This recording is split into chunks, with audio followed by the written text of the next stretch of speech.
तुम्हाला माहीत आहे का, पेपर लीक थांबवण्यासाठी ह्या कायद्यात केले आहेत मोठे बदल. जाणून घ्या. नमस्कार, मी ॲडव्होकेट कोनिक कोठारी आणि तुम्ही पाहत आहात नो युअर लॉ. मित्रांनो, सततच्या पेपर फुटीमुळे विद्यार्थ्यांना प्रचंड त्रास झालेला आहे. त्यामुळे पेपर लीक थांबवण्यासाठी एक कायदा बनवण्यात आला. Public examination prevention of unfair means act 2024. ह्या कायद्यात आत्ता या जुलै 2026 मध्ये मोठे बदल करण्यात आले आहेत. आधी ह्या कायद्यात 3 ते 5 वर्षांपर्यंत शिक्षा होती. आता ती शिक्षा वाढवून 10 वर्षांपर्यंत करण्यात आली आहे. तसेच दंडाची रक्कम ही देखील वाढवून 10 कोटीपर्यंत करण्यात आली आहे.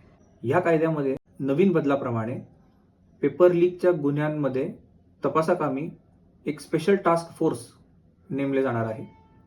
सदर टास्क फोर्सने 60 दिवसांच्या आत तपास पूर्ण करायचा आहे. तसेच फास्ट ट्रॅक कोर्टची नेमणूक करण्यात येणार असून सदर फास्ट ट्रॅक कोर्टने 90 दिवसांच्या आत या खटल्यांचा न्यायनिवाडा करून निकाल द्यायचा आहे. विद्यार्थ्यांनी हे जाणून घ्यायचं आहे की तक्रार करणारा हा एक विद्यार्थी, पालक किंवा एखादी इन्स्टिट्यूशन देखील असू शकते.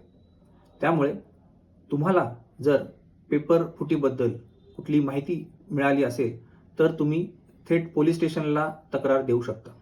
अधिक माहितीसाठी तुम्ही आम्हाला संपर्क करू शकता. धन्यवाद.